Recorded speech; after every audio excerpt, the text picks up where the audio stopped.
Hello, my name's Marcia Williams and I write and illustrate children's books. One of the books that I've written is Tales from Shakespeare, and I'm going to read you a story from there today. I'm going to read you the story of Romeo and Juliet, which is one of my favourites. So if you're sitting comfortably, we will begin. In the beautiful old Italian city of Verona, Lord Capulet was planning a grand banquet. All the noble families in the city were invited, all except the Montague family. The Capulets and the Montagues were sworn enemies. They'd been feuding for as long as anyone could remember, and their quarrel ran so deep that even their servants fought. If a member of the Capulet household passed a member of the Montague household on the street, the peaceful city would suddenly erupt in violence. The Prince of Verona was no longer prepared to tolerate this situation. He had decreed that the next Capulet or Montague to disturb the peace would pay with his life. Lord Capulet invited all the fairest ladies of Verona to the banquet, including his own niece, Rosaline. She had many suitors, but unknown to Lord Capulet, the most passionate of all was a young nobleman named Romeo, son of his enemy, Lord Montague. Romeo was a romantic young man.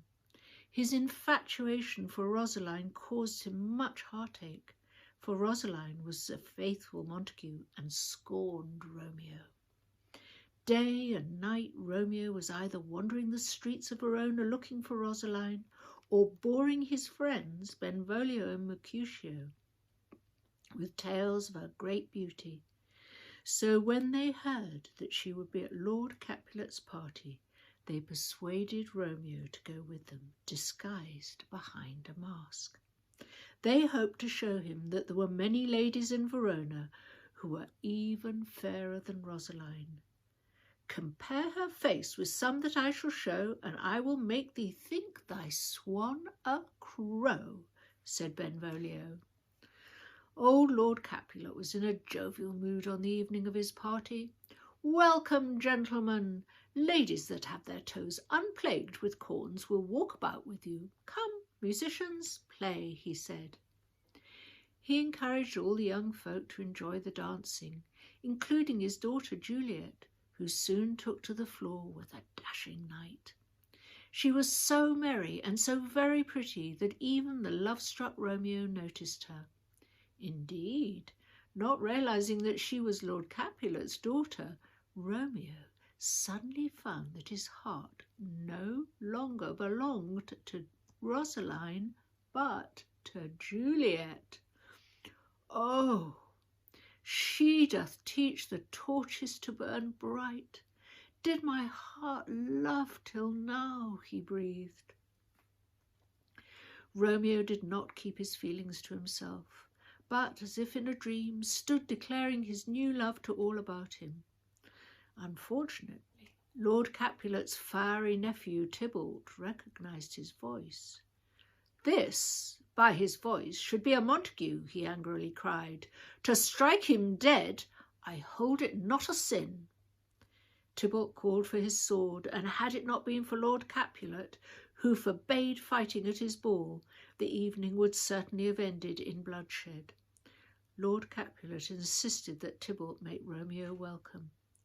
Tybalt unwillingly sheathed his sword, but he swore he would take revenge on Romeo at some other time. Romeo was quite unaware of this passing danger. He waited until Juliet stopped dancing and then began to woo her. Juliet was entranced by Romeo and even allowed him to steal a kiss, and their few minutes together seemed to them like hours. When Juliet was called away by her mother, Romeo realized she was a Capulet, but he didn't care. And when Juliet's nurse told her that Romeo was a Montague, her heart was too full of love to take notice of a family feud. "My only love, sprung from my only hate," she cried. As the party ended, Romeo and his friends set off to make merry elsewhere, But Benvolio and Mercutio soon found themselves walking along the road on their own. Romeo, as if pulled by a thread, had turned back to Juliet's house. He climbed over the high orchard wall and stood hidden in the shadows, searching the house for signs of life. He knew he was risking death by being there, and his heart pounded. Then a light appeared at one of the windows, and Juliet stepped onto the balcony. "It is my love," whispered Romeo. He hid behind a tree and listened as Juliet declared her love for him to the stars. "Oh, gentle Romeo, 'tis but thy name that is my enemy. Thou art thyself, not a Montague," she said. To Romeo, Juliet looked more beautiful than the sun itself, and encouraged by her loving words, he revealed himself. Both knew the danger he was in, but they could not think of parting. They fell so deeply in love that they agreed to wed the following day, in secret, in case their feuding families tried to pass them. In the heat of his new passion, Juliet quite forgot that she was betrothed to Paris, a noble of her father's choice. Dawn was breaking when Juliet's nurse finally persuaded her back into her room. "Good night, good night. Parting is such sweet sorrow that I shall say good night till it be morrow," cried Juliet as she ran inside. Romeo raced straight to the monastery where his good friend Friar Lawrence lived. The friar asked Romeo if he had some good news for Rosaline. "Rosaline? I have forgot her name," cried Romeo joyously. The friar was surprised to hear this, and even more surprised that Romeo had so quickly found a new love, for he had heard so much of Rosaline over the past weeks. However, Friar Lawrence believed that Romeo's heart was true, so he agreed to marry Romeo to his Juliet. The friar was a friend of both the Montagues and the Capulets, and hoped that the marriage would unite the families and end the years of feuding. That very afternoon, Juliet joined Romeo at the chapel of the monastery, and the happy sweethearts were wed. Afterwards they parted, as they knew they must, until Friar Lawrence had broken the news to their families. Both were impatient for the coming night, when Romeo planned to climb the wall into the Capulets' orchard one last time, so that he could spend some stolen moments with his new bride. When Romeo returned from his wedding at the chapel, the streets of Verona were deserted, for it was the time of day when all people of sense rested in the cool of their homes. So Romeo was surprised to run into his friends Benvolio and Mercutio, who were arguing with Tybalt. "Mercutio, thou consortest with Romeo," cried Tybalt, spoiling for a fight. Now the last thing on Romeo's mind was fighting. All his thoughts were consumed by love. Besides, he was now related to Tybalt by marriage, and the name Capulet had suddenly become very dear to his heart. So Romeo did his best to calm Tybalt. But Tybalt was determined to take revenge on Romeo for gate-crashing Lord Capulet's party. When Romeo refused to fight, Mercutio stepped in to fight in his place, even though Romeo tried to stop him. "Tybalt, Mercutio, the prince expressly hath forbidden bandying in Verona streets," Romeo cried. His words had no effect. Tybalt and Mercutio clashed swords, and as Romeo stepped in to part them, Tybalt's sword plunged into Mercutio's breast. "A plague are both your houses!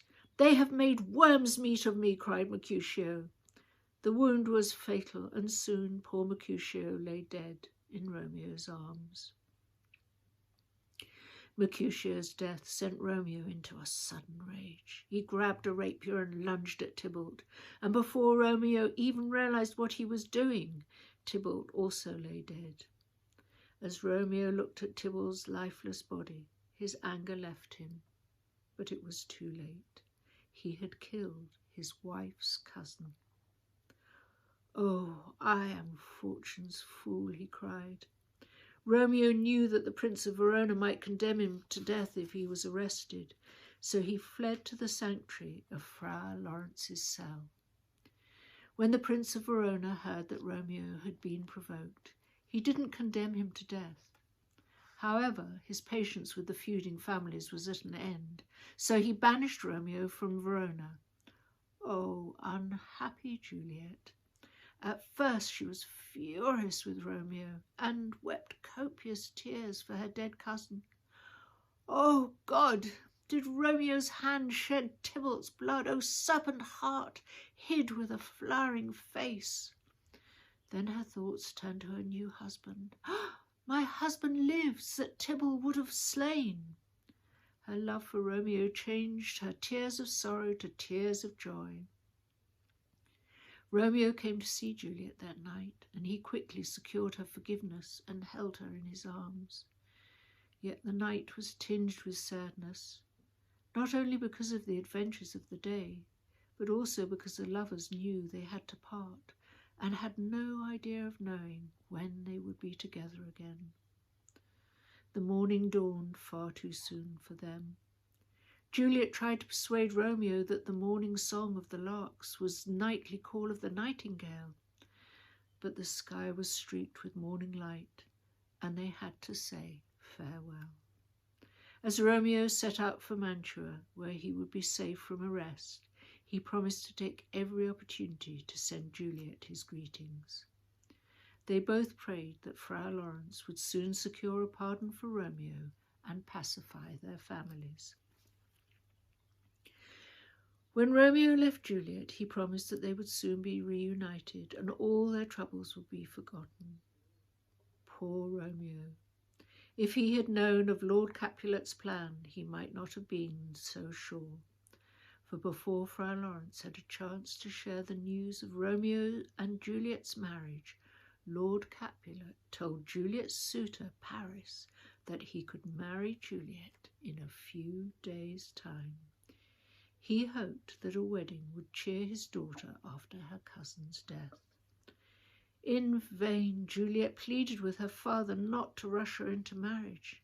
She pointed out that she was only 13 years old, too young to get married. She reminded him that Tybalt had only just died, and said she was too distressed to find any joy in such a union. But Paris was a rich, noble suitor, and her father was determined. No daughter in Verona could refuse her father, and Juliet did not dare reveal the true obstacle to the wedding, her marriage to Romeo. With Romeo already on his way to Mantua, Juliet didn't know what to do, so she ran to Fra Lawrence to seek his advice. In desperation, they agreed a devious and dangerous plot. Juliet went home, and to her father's joy, agreed to marry Paris. The whole household began to bustle with preparations for this sudden wedding. Guests were invited, flowers arranged, furniture polished, and gowns stitched. Then, just before Juliet was due to put on her wedding dress, she took a drug which would make her appear dead for 42 hours. When Juliet's nurse went to wake her, she thought at first that Juliet was in a deep sleep. "Why, lamb! Why, lady! Fie, you slug-a-bed!" she said. She tried to tease Juliet awake, then shake her awake, but the poor woman soon realized it was hopeless. Juliet's family were devastated. They were convinced that Juliet was dead. The wedding party became a funeral procession.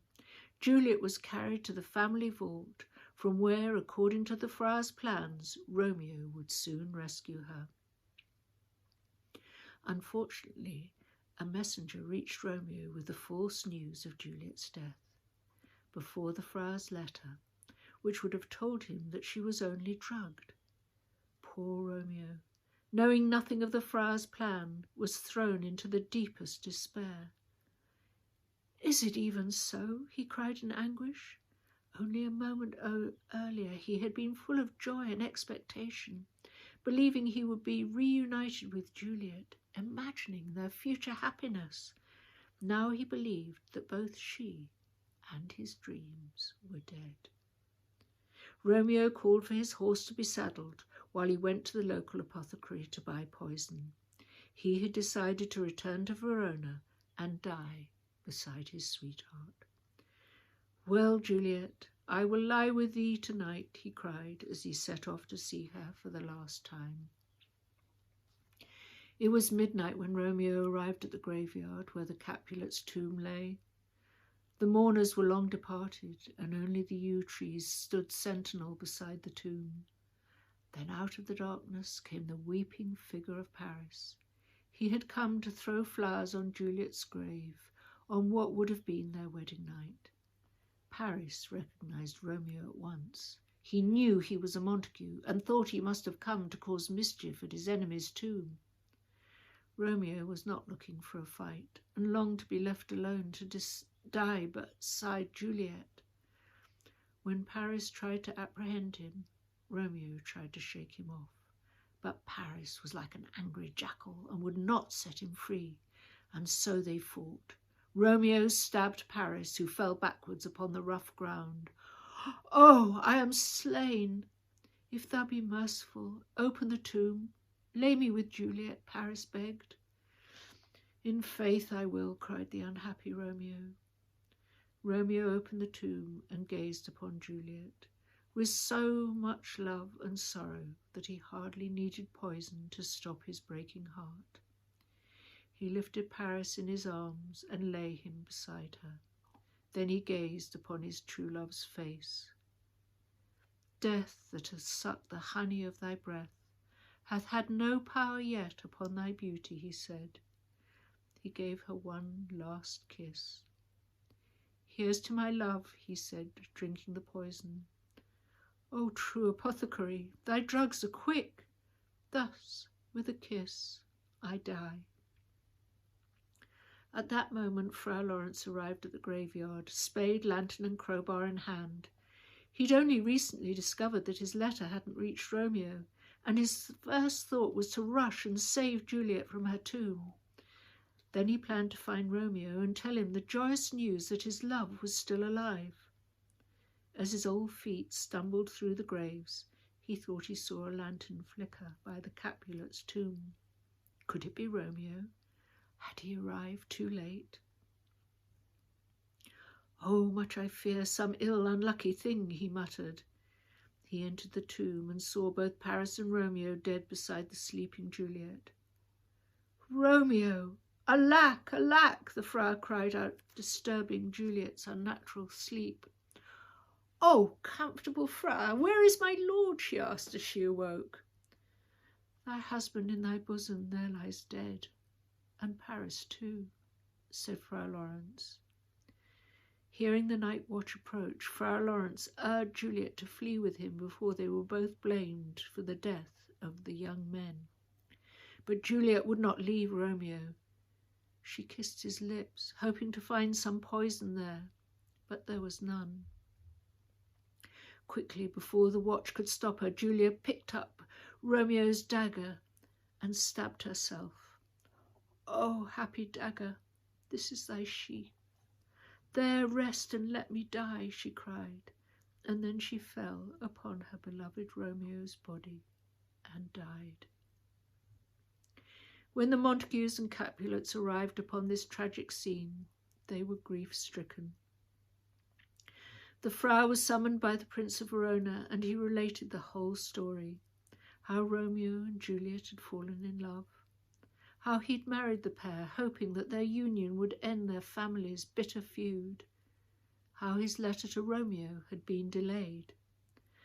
The Prince of Verona rebuked Lord Capulet and Lord Montague for their feud, as it was this and not the Frau's plan which was the true cause of this tragedy. Never was a story of more woe than this of Juliet and her Romeo, he said. The two old enemies were overcome with sorrow and guilt. "Poor sacrifices of our enmity," wept Lord Montague. "Oh, brother Montague," cried Lord Capulet, "give me your hand." The grieving fathers each vowed to raise a golden statue to the other's child, and thus they buried their feud along with their precious children, Romeo and his sweet Juliet. It's a lovely story, isn't it? Thank you for listening. I hope you enjoyed it. Bye.